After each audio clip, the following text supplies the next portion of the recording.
김혜수입니다. 오늘은 미하이 칙센트 미하이의 몰입 5번째 시간이 되겠습니다.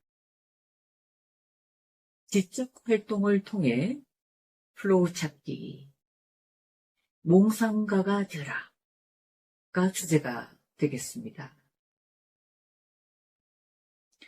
정신작용의 즐거움에 대해서 프란시스 베이컨은 이런 얘기를 했죠.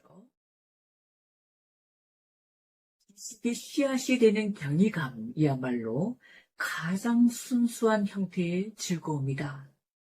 이런 얘기를 했습니다.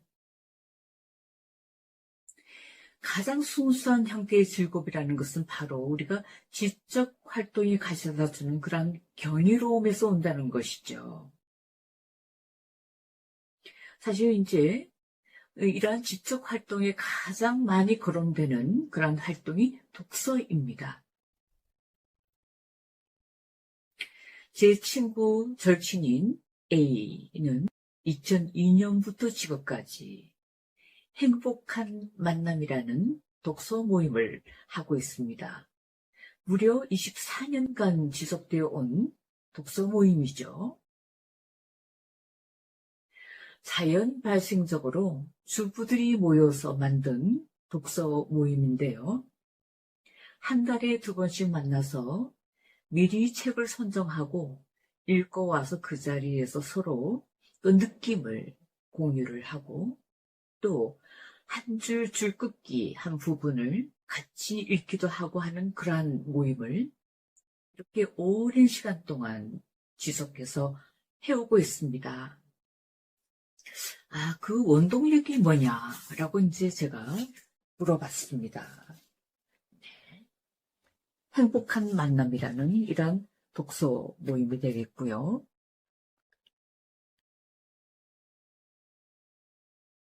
직접 활동이 어떤 나에 대한 그러한 어떤 신선한 현실로부터 지켜주는 듯한 그런 충족감을 준다는 것이죠. 우리가 흔히 이제 문학을 얘기할 때 escape literature죠. 도피 문학이라는 얘기를 하는데 이것은 문학 작품을 읽을 때 잠시라도 이 모든 삶의 현장으로부터 일어나는 소용돌이로부터 잠시 잊게 하고 나에게 새로운 그러한 감각을 가져다 준다는 것이죠. 그래서 우리가 escape literature라고 얘기를 하는데 제가 친구 A한테 그동안 읽은 책 중에서 가장 감명 있었던 게 뭐냐고 물어봤더니 무탄트 메시지라는 바로 이 책을 말해줬습니다. 무탄트라는 것은 돌연변이라는 뜻인데요. 이 책은 호주 원주민이죠. 찬사람 부족이라는 그 원주민이 어떤 물질 문명에 중독된 현대인에 대한 그런 경고와 지혜를 일러주고 있는 그런 책입니다. 이 행복한 만남이라는 이 모임, 대단한 지속성을 가지고 있죠. 그리고 그 모임은 어떤 지적 활동이 어떻게 우리의 삶의 기둥이 되고 이끌어가는지를 보여주는 참 좋은 사례라고 생각이 듭니다.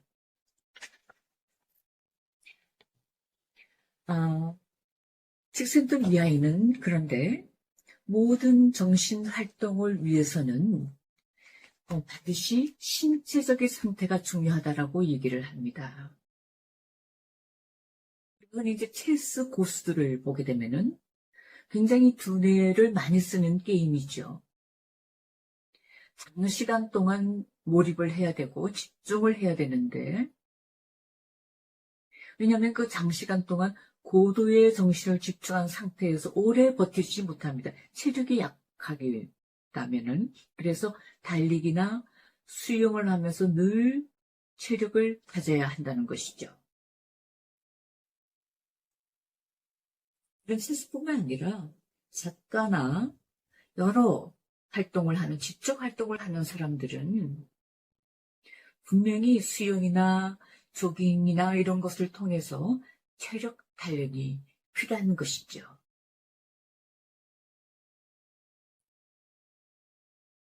정신적인 슬로우에 고취되었던 몽상가들이 참 우리 인류의 역사에 많습니다. 네. 네. 제일 왼쪽에 있는, 위에 있는 이 그림이 5세기의 데모크리토스가 되겠고요. 그 밑이 플라톤입니다. 그 다음이 칸트가 되겠고요. 그리고는 멘델, 그리고 천체 물리학자인 찬드라세카, 그리고 아인슈타인이 되겠는데요. 이 사람들은 참 어떻게 보면은 몽상가들입니다. 이 사람들은 생각하는 일 자체가 즐거운 것이기 때문에 개발되고 발전했던 것이죠. 5세기의 데모크리토스는 뭐라고 얘기를 했느냐? 무엇인가 아름답고 무엇인가 새로운 것을 생각한다는 것은 실로 거룩한 것이다. 행복이라는 것은 힘이나 돈에 있는 것이 아니다. 행복은 진실과 다양함 속에 존재하는 것이다.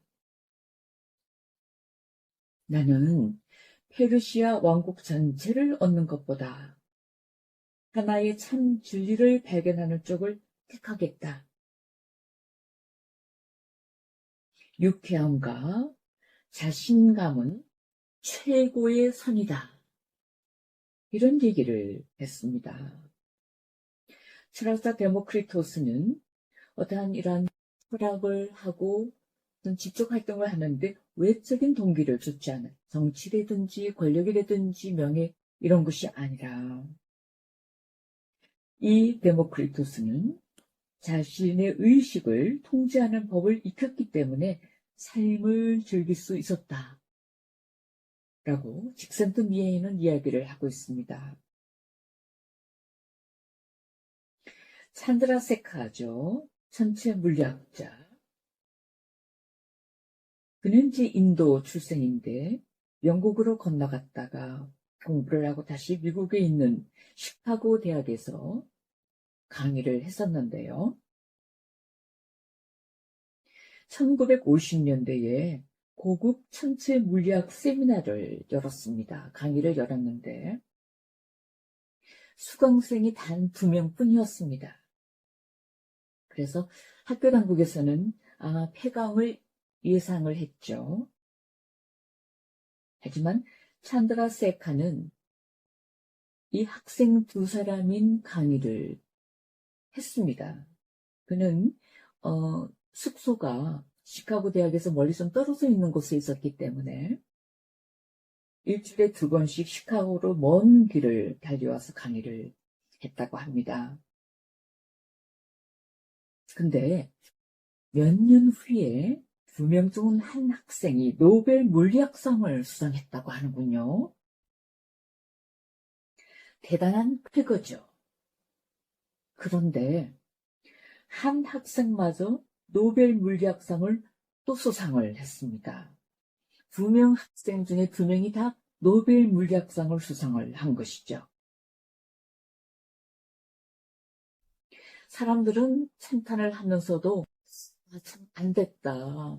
학생들이 저렇게 노벨 물리학상을 받았는데 교수인 찬드라세카는 좀 마음이 많이 아프겠구나 이렇게 생각을 했다고 합니다.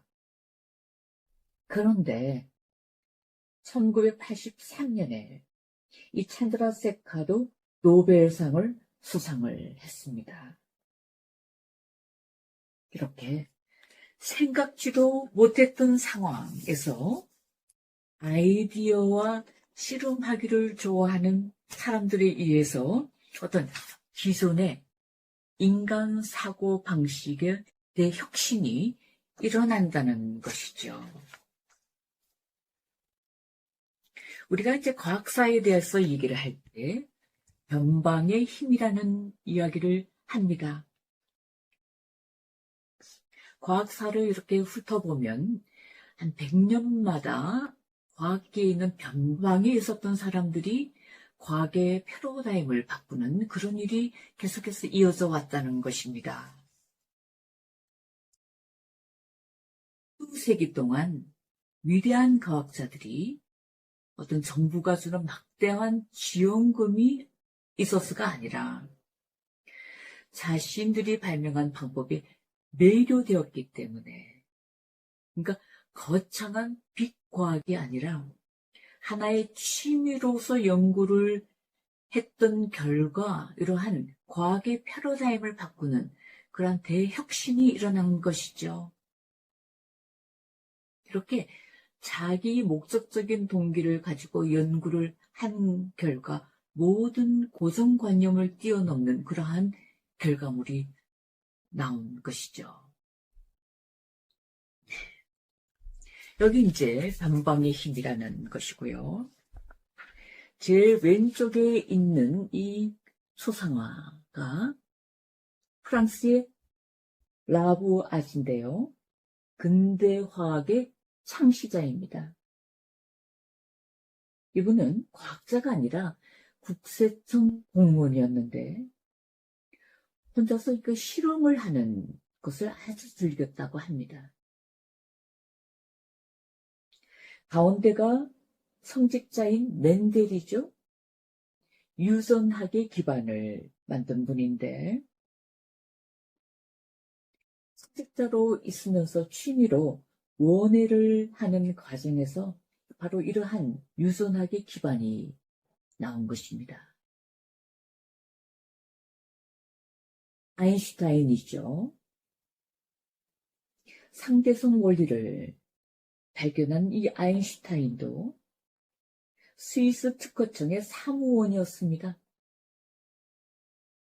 이런 분들, 이 변방에 과학계에서는 어떠한 메인스트림이 아니라 변방에 있었던 사람들이 어떻게 이러한 쾌거를 이룰 수 있었느냐? 이 사람들은 전부 자신이 하는 일을 즐겼습니다. 자기 목적적 그러한 동기에 의한 과학자였던 것이죠. 과학이 주는 기쁨. 아마추어 과학자는 이런 실험을 하고 하면서 의식의 질서를 가져다 줍니다. 가지고 있는 호기심, 세심한 관찰, 사건의 정연한 기록 방식. 이분들의 특징은 그렇게 관찰하고 실험한 것을 전부 다 이렇게 기록으로 축적했죠. 이게 굉장히 중요한 것이라고 봅니다. 그리고 자신이 배운 내용에서 어떤 기본이 되는 법칙을 도출해내는 과학을 파악하는 능력들. 항상 의심하고 그리고 개방성, 오픈되어 있는 그 태도. 무엇보다도 남의 이론에서, 원리에서 배우고자 하는 그런 겸손함. 이런 것들이 바탕이 되어서 끊임없이 자신이 원하는 그러한 연구를 하고 이러한 결과를 도출해낸 것이죠. 식생트 미하에는 묘기라는 것은 평생 동안의 도전이다. 그래서 정신 활동을 통해 즐거움을 얻을 수 있는 그런 방법들을 고찰한 것이죠. 우리가 상징적인 기술의 사용을 포기하는 사람들, 이제 뭐 나는 이제 은퇴도 했고, 이제 뭐 더 이상 뭐 배울 게 뭐가 있어. 이제 좀 즐기고 놀고 그렇게 살지 뭐 하는 사람들은 결코 자유로워질 수가 없다는 겁니다. 이분들은 이웃의 의견이나 신문의 사설이나 TV에서는 또 유튜브에서 오는 여러 가지 정보, 이러한 것에 앵무새처럼 남의 의견을 쫓다가 그렇게 전문가의 조정을 받게 되는 그런 아주 수동적인 삶을 산다는 것이죠. 결코 자유로워질 수가 없습니다. 우리가 만약에 아주 현실적인 그런 문제, 주식을 한다 할 때 자기의 어떤 기준이나 어떤 내공이 없으면서 주변에서 말하는 것들만 쫓다가는 엄청난 경제적인 낭패를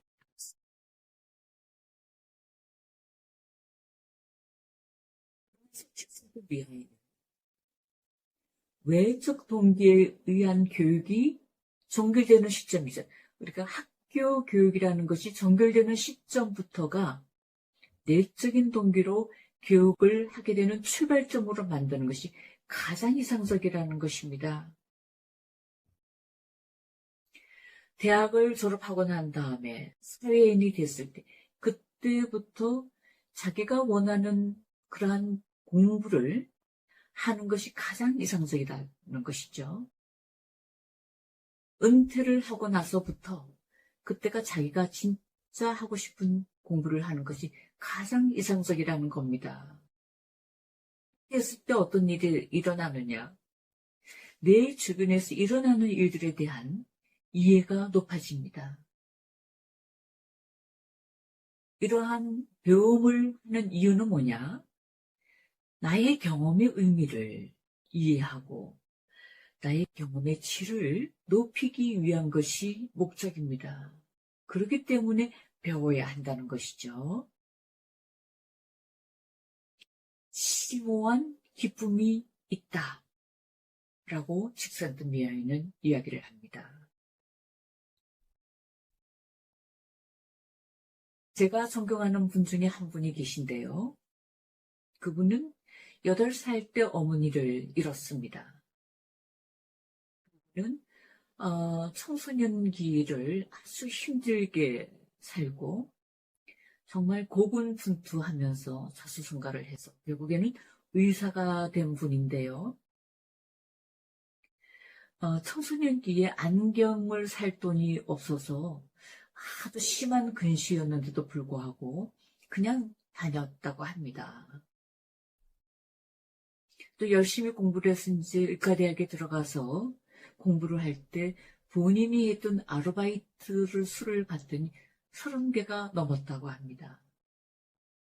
참 힘들게 사신 분이죠.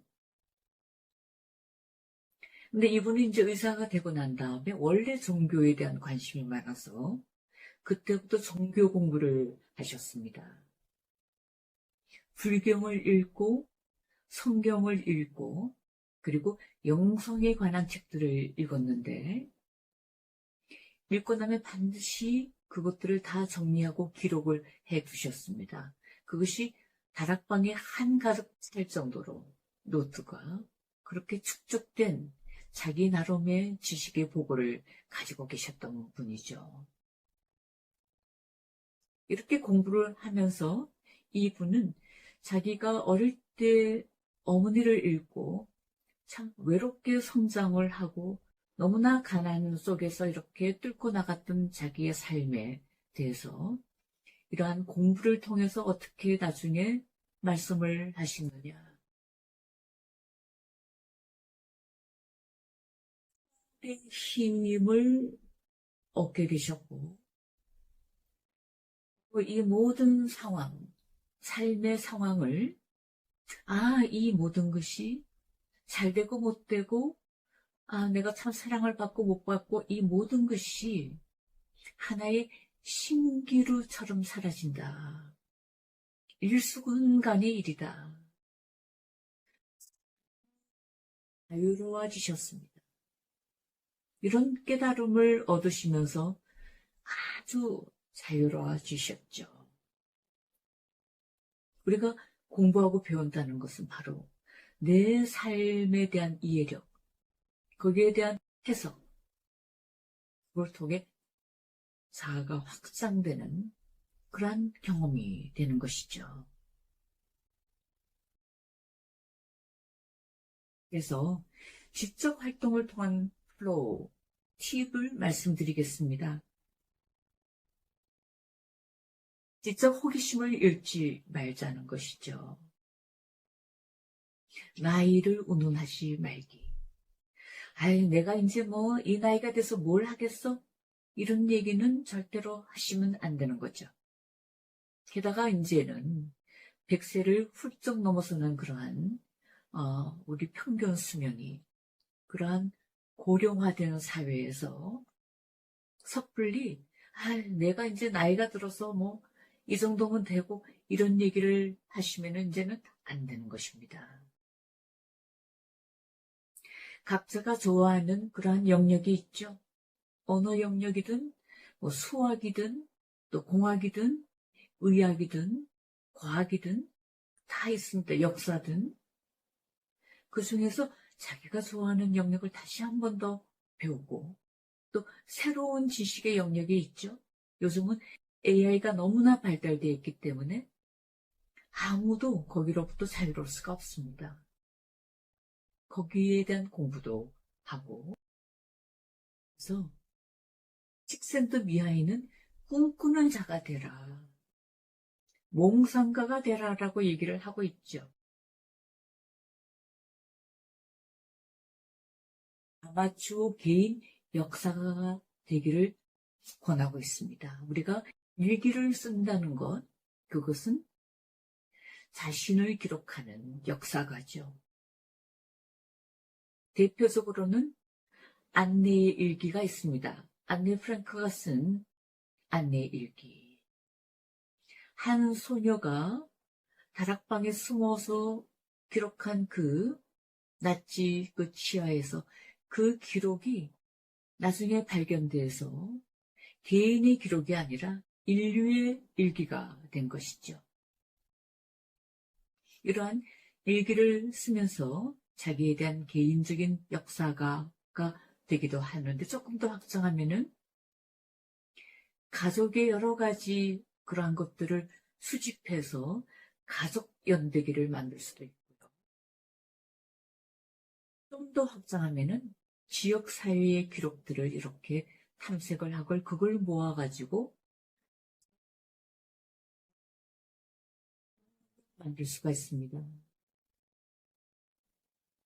아마추어 개인 역사가인데 이런 활동을 할 때 우리가 진정한 기쁨을 주는 플로우를 경험한다는 것이죠.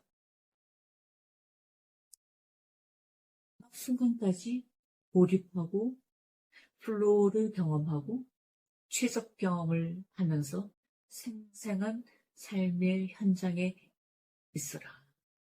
그러한 몽상가가 되라. 라고 말씀드리고 싶습니다. 네, 다음 시간에는 일 속에서 플로우 경험하기가 되겠습니다. 네, 고맙습니다.